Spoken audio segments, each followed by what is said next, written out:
ಬಂಧುಗಳೇ ನಮಸ್ಕಾರ. ಇದು ನಿಮ್ಮ ಪವರ್ ಪಾಲಿಟಿಕ್ಸ್ ವಿತ್ ದಯಾ ಮಧುಗಿರಿ. ಬಂಧುಗಳೇ, ಕನ್ನಡ ಬರೀ ಕನ್ನಡವಲ್ಲ, ಅಸೀಮ, ಅದು ಅಧಿಗಂತ. ದೇವರು ಕೇವಲ ವಿಗ್ರಹವಲ್ಲ, ಅಂತರ್ಭಾವ ಅನಂತ ಎಂಬ ನಾಣ್ಣುಡಿಯಂತೆ ಈ ಮಾತು 100ಕ್ಕೆ 100 ಸತ್ಯ. ಬಂಧುಗಳೇ, ಯಾಕೆ ಈ ಮಾತು ಹೇಳ್ತಿದ್ದೀನಿ ಅಂದರೆ, ಒಬ್ಬ ರಾಜಕಾರಣಿ ಕೇವಲ ರಾಜಕಾರಣಿ ಅಲ್ಲ, ಆ ಒಂದು ರಾಜ್ಯದ ಭಾಷೆ, ಸಂಸ್ಕೃತಿ, ಕಲೆ, ನೆಲೆಯನ್ನು ನಿಟ್ಟಿನಲ್ಲಿ ಕಾರ್ಯಪ್ರವೃತ್ತರಾಗಿರುತ್ತಾರೆ. ಅದೇ ರೀತಿ ನಮ್ಮ ಜನಪ್ರಿಯ ಶಾಸಕರಾದ KN ರಾಜಣ್ಣನವರು ಮಧುಗಿರಿಯ ಕನ್ನಡ ಭವನದಲ್ಲಿ ನಡೆದ ತಾಲೂಕಿನ ಪ್ರತಿಭಾವಂತ ವಿದ್ಯಾರ್ಥಿಗಳಾದ ಕನ್ನಡ ಭಾಷೆಯಲ್ಲಿ 125ಕ್ಕೆ 125 ಅಂಕ ಪಡೆದ ಹಾಗೂ PUCಯಲ್ಲಿ 100ಕ್ಕೆ 100 ಅಂಕ ಪಡೆದ ಎಲ್ಲ ವಿದ್ಯಾರ್ಥಿಗಳಿಗೆ ಪ್ರತಿಭಾ ಪುರಸ್ಕಾರ ಹಮ್ಮಿಕೊಂಡು ವಿದ್ಯಾರ್ಥಿಗಳನ್ನು ಉತ್ತೇಜಿಸಿ ಮಾತನಾಡಲಾಯಿತು.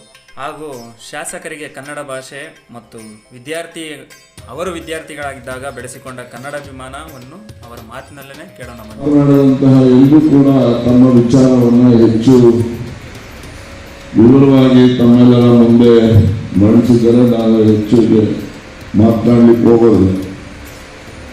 ಆದರೆ ಮಕ್ಕಳು ಕನ್ನಡದಲ್ಲಿ 125ಕ್ಕೆ 125, 100ಕ್ಕೆ 100 ತೆಗಿತಕ್ಕಂಥದ್ದು ಒಂದು ದೊಡ್ಡ ಸಾಧನೆ ಅಂತೇಳಿ ನಾನು ಭಾವಿಸ್ತೇನೆ.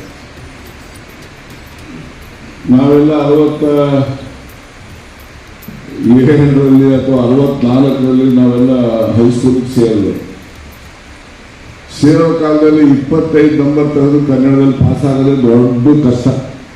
ನಂಬರೇ ಕೊಟ್ಟಿರಲಿಲ್ಲ. ನನ್ನ ಹತ್ರ ಬಹಳ ಜನ ಬಂದು, ಸರ್ ಕನ್ನಡ ತಗೊಳಕ್ಕೆ ಹೋಗ್ಬೇಡಿ, ಸೆಕೆಂಡ್ ಲ್ಯಾಂಗ್ವೇಜು, ಸ್ಯಾನ್ಸ್ಕ್ರಿಟ್ ತಗೊಂಡ್ಬಿಡಿ, ನೀವು ಚೆನ್ನಾಗಿ ಮಾರ್ಕ್ಸ್ ಸಿಗುತ್ತೆ ಅಂತೇಳಿ. ನಾನು ಅವ್ರ ಮಾತು ಕೇಳಿದ್ರೆ ನನಗೆ 60% ಬರೋದು. ನಾನು ಅವ್ರ ಮಾತು ಕೇಳಲಿಲ್ಲ ಅಂತೇಳಿ SLC ಫಸ್ಟ್ ಅಟೆಂಪ್ಟಲ್ಲಿ 57% ಬಂತು. ಅಂದರೆ ಅಂದಿನ ಕನ್ನಡದ ಬೆಳವಣಿಗೆ, ಇಂದಿನ ಕನ್ನಡದ ಬೆಳವಣಿಗೆಗಳು ಅಜಗಜಾಂತರ ವ್ಯತ್ಯಾಸ ಇದೆ. 100ಕ್ಕೆ 100 ನಂಬರ್ ತೆಗಿತಕ್ಕಂಥ ಒಂದು ಸನ್ನಿವೇಶ ದೊಡ್ಡತಕ್ಕಂಥದ್ದು ಕನ್ನಡದಲ್ಲಿ ನಿಜಕ್ಕೂ ಕೂಡ ಎಲ್ಲರೂ ಕೂಡ ಈ ಸಾಧನೆಗೆ ಅಭಿನಂದನೆಗೆ ಅರ್ಹರು ಅಂತೇಳಿ ನಾನು ಭಾವಿಸ್ತೇನೆ. ಕನ್ನಡ ಭಾಷೆ ಅದರ ಇತಿಹಾಸ ಪಂಪನಿಂದ ಹಿಡಿದು ಇಲ್ಲಿನವರೆಗೆ ಬಹಳಷ್ಟು ಬದಲಾವಣೆಗಳನ್ನು ನಾವೆಲ್ಲ ನೋಡಿದ್ದೇವೆ. ಅದನ್ನು ಮರಣ ಮೂರ್ತವರು ಹೇಳಿದಾಗೆ ಸಿರಿಗನ್ನಡಂ ಗೆಲಿಗೆ ಹೋಗಿ ನೀವು ಸರಿಗನ್ನಡಂ ಗೆಲಿಗೆ ಆಗಬೇಕು ಅಂತೇಳಿ ಕನ್ನಡವನ್ನು ವ್ಯಾಕರಣಬದ್ಧವಾಗಿ ಮಾತನಾಡ್ತಕ್ಕಂಥದ್ದನ್ನು ನಾವು ಕಲಿಬೇಕು. ಎಲ್ಲ ಶಾರ್ಟ್ ಕಟ್ ಮಾಡ್ತಕ್ಕಂಥದ್ದಕ್ಕೆ ಹೋಗ್ಬಾರ್ದು. ಮತ್ತು ಕನ್ನಡಕ್ಕೆ ಯಾವುದೇ ರೀತಿಯ ಅಪಚಾರ ಆಗದ ರೀತಿಯಲ್ಲಿ ನಾವು ಭಾಷೆಯನ್ನು ಮಾತನಾಡ್ತಕ್ಕಂಥದ್ದು, ಅದನ್ನು ಬೆಳೆಸ್ತಕ್ಕಂಥದ್ದು ನಮ್ಮ ಜೀವನದ ಒಂದು ಭಾಗ ಆಗಬೇಕು. ಏಕೆಂದರೆ ಇವತ್ತು ಈ ಒಂದು ಸ್ಪರ್ಧಾತ್ಮಕವಾದಂತಹ ಜಗತ್ತಿನಲ್ಲಿ ನಾವು ಹಳೆಯದನ್ನೆಲ್ಲ ಮರೆತೇವೆ, ಹೊಸದನ್ನು ನಾವು ಆಹ್ವಾನ ಮಾಡ್ತೇವೆ. ಆದರೆ ಹಳೆಯದು ಏನು ನಡ್ಕೊಂಡು ಬಂದಿದೆ ನಮ್ಮಲ್ಲಿ ಸಂಪ್ರದಾಯ ಪದ್ಧತಿಗಳು ಬೇರೆಲ್ಲ, ಅದರ ಜೊತೆಯಲ್ಲೂ ಕೂಡ ನಾವು ಹೊಸದನ್ನು ಕಲೀಲಿಕ್ಕೆ ನಮ್ಮದೇನು ಯಾರಿಗೂ ಆಕ್ಷೇಪಣೆ ಇಲ್ಲ.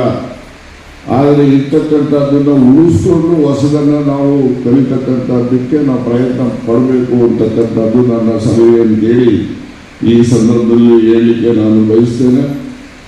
ಮತ್ತು ಮಕ್ಕಳು, ನಾವು ಇವತ್ತಿನ ಮಕ್ಕಳಲ್ಲಿ ಬಹಳ ಬುದ್ಧಿಶಕ್ತಿ ಇದೆ.